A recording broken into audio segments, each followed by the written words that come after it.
Hi, Precalc. I hope you did well on 5.3 in your review. Okay, this is 5.5. If you notice, we're skipping 5.4. It's not mandatory or it's not on your final, so we don't need to cover it. So 5.5 is equations. So we have something equal to each other and we have to figure out what these values are. So hope you got your notes out and let's go. All right, so we're going to find the solutions. We're going to do multiple angles because it's going to happen in more than one place. We can do quadratic forms. You're going to be factoring again. We're going to separate out different functions in Trig or identify, solve Trig equations. And we'll use a calculator at the very end, so make sure you got your calculator ready. We're going to do an inverse sine and cosine, which is literally just calculate. All right, I want to solve all this equation and find all the values where this can happen at. So that means I have to get sine by itself. So we subtract the 3 sine of x from both sides. So we get 2 sine of x equals the square root of 3, divide by your 2, and we get sine of x equals the square root of 3 over 2. All right, you need to know where that happens. I'm only going to do from 0 to 2 pi right now. All right, so in your unit circle, where does the sine equal the square root of 3 over 2? You should recognize that that's pi over 3 and 2 pi over 3, because your square root of 3 over 2 is your 30, 60, 90 triangle, right? So since you should recognize and know that pi over 3 is your square root of 3 over 2 and 2 pi over 3. Those are the two answers in a unit circle where sine is the square root of 3 over 2. If you don't have those memorized, it's on the back page, and you need to get used to those. Well, that means if I take pi over 3 and I add a full circle, I will be right back where I start. So I can do this as many 2 pi's as I want. That's what this is down here. So it's pi over 3 plus as many circles as I would like. And I can do the same thing with 2 pi over 3 plus as many circles as I would like, because it ends up in the exact same spot. All right, let's go here. 3 sine x minus 2, 5 sine x. Again, we have to get the sine by itself. Either way, you can do this. I'm going to subtract. Oh, you should be pausing and doing this yourself. I'm sorry. Subtract the 5 sine of x. So we got, and add the 2. So we've got negative 2 sine of x equals 1. Divide by negative 2.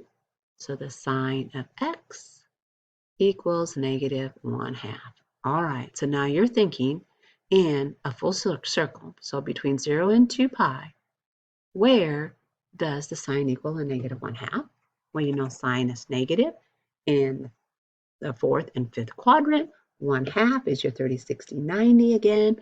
So you should be saying, oh, that is 7 pi over 6, because I need to go down pi over 6.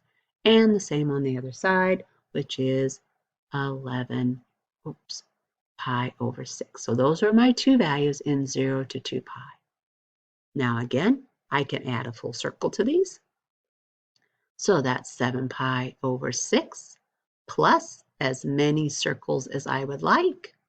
And the same with 11 pi over 6 plus as many circles as I would like. All right, I hope you're remembering these. Okay, if you're looking on your back of your sheet, make sure you can try and get those down so you know what they are. If you don't, like if you cannot remember that, you know the sign is opposite over hypotenuse. So you know opposite is negative 1, so you got to go this way.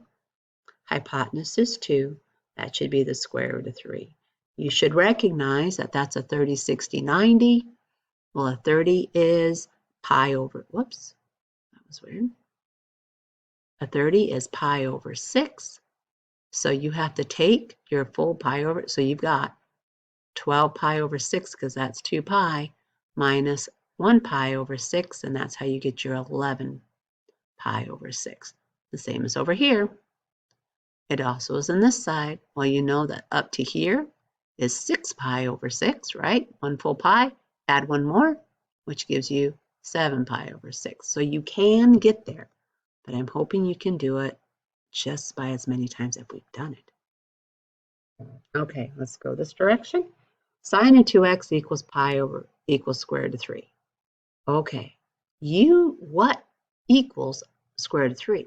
So if you look at tangent and you're thinking about this, you should know that pi over 3 gives you the square root of 3, right?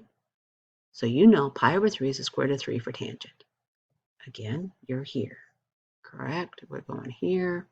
We got 1, 2, square root of 3. Pi is opposite over hypotenuse.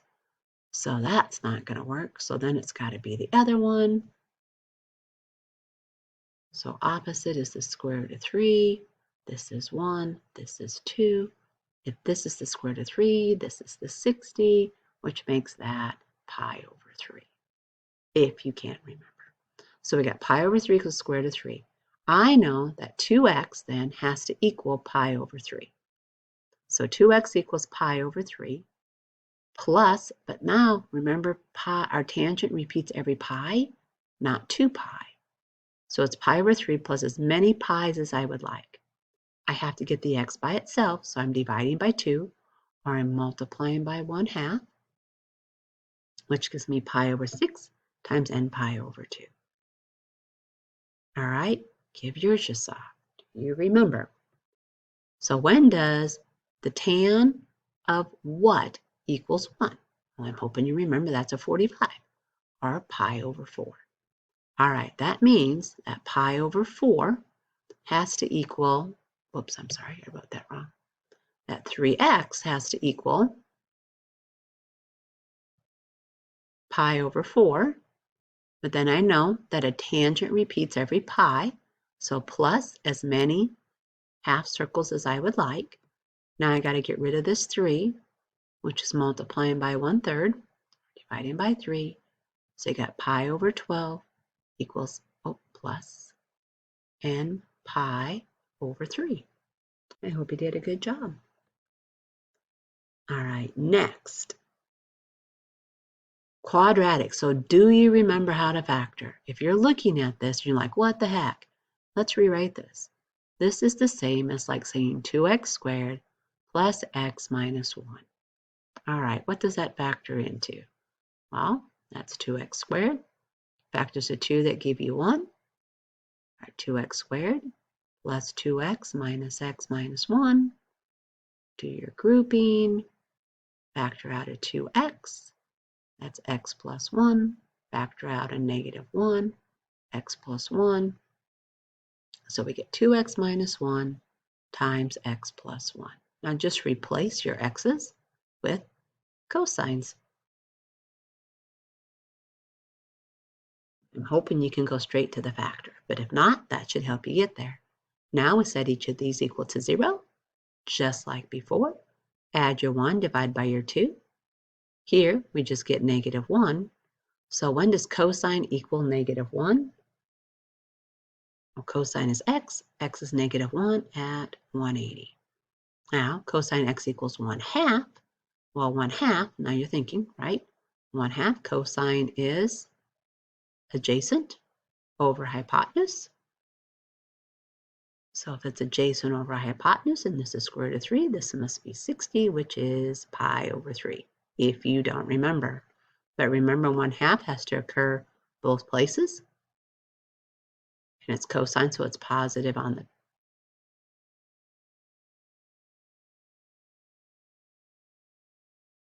cosine is x, I'm sorry. It's positive on the bottom. So we know that this here is pi over 3. Well, here is 6 pi over 3 minus pi over 3, which is 5 pi over 3. So if I'm just looking at the unit circle, I should get pi over 3, 5 pi over 3, and pi. Okay, your turn. This one can be done 2 ways. I can't wait to see how you do it. Okay, the first option is to recognize that's a difference of squares. 2 sine x minus 1 and 2 sine x plus 1. Set those equal to 0, and you get 2 sine x minus 1 equals 0. 2 sine x plus 1 equals 0. So sine of x, add 1 divided by 2. Sine of x, subtract 1 divided by 2. The other way you could have done it is 4 sine squared of x equals 1 divided by 4 square root and you get sine of x equals plus or minus 1/2. Same answer both times. Now you got to remember, where does the sine equal 1/2 and where does the sine equal negative 1/2? Well, sine is opposite over hypotenuse, if you don't remember. So that's 1, 2. So I know this is a 30 or pi over 6. Correct?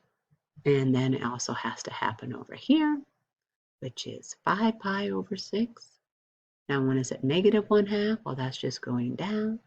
So now I got to subtract 1/6 on both sides.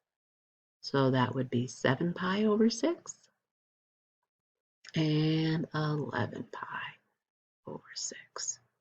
All right, I hope you did a great job. I hope you're remembering your values of sine and cosine. Oh, these are so much fun. Okay, we are going to factor to figure this guy out. So we're going to subtract the 3x, we got set equal to 0. What they have in common is a tangent. So we're factoring out the tangent. So now we set the tan of x equal to 0, sine squared minus 3 equal to 0. Well, tan x equals 0. Well, we know the tan is 0 at 0 and pi.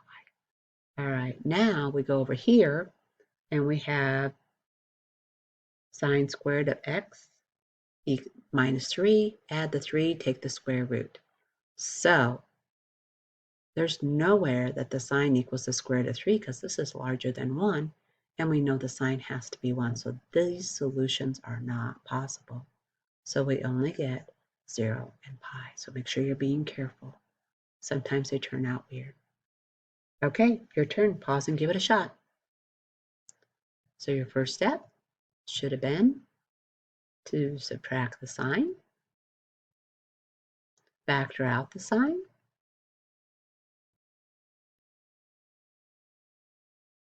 set them equal to 0, and tan x minus 1 equals 0. So we need to know where the sine equals 0.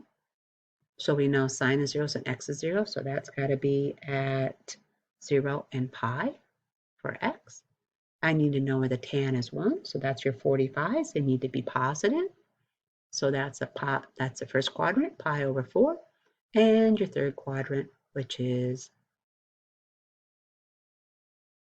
5 pi over 4. I almost went to second quadrant. And anywhere in those answers is good. All right, next. We got to solve this thing, but we got 2x and x. We cannot have a double angle and a single angle in the same equation. That's not allowed. So I got to change the cosine of my double angle into a single angle. I have sine here, so I'm going to choose the one with all sine values. So I got 1 minus 2 sine squared x, because that's the one that helps us the most. Rearrange this thing. So put in descending order, sine squared, sine, 1. And I factored out a negative 1, which really means you can divide by a negative 1 and then he's gone, because 0 divided by negative 1 is still 0. Factor it again. So it's 2 sine x plus 1 sine x minus 1. It's the same one we did before. Solve, subtract 1, divide by 2, subtract 1. Now, this one here's written wrong. Where does sine equal a negative 1/2? So you know a negative 1/2 should be at 7 pi over 6 and 11 pi over 6. Well, when does sine equal 1? So that's the y value. The y value is not at pi, it's at pi over 2. So make sure you fix that. All right, I hope you did well on those. Okay, pause and try yours. Okay, again, you should recognize we cannot have this double angle. I need to be in terms of sine. So we change him to 1 minus 2 sine squared of x plus 3 sine x minus 2 equals 0. All right, let's combine some of these like terms. So you got minus 2 sine squared x plus 3 sine, oh, come on, sine x, and minus 2 plus 1 is minus 1. Divide everybody by negative 1, and we get 2 sine squared x plus, minus,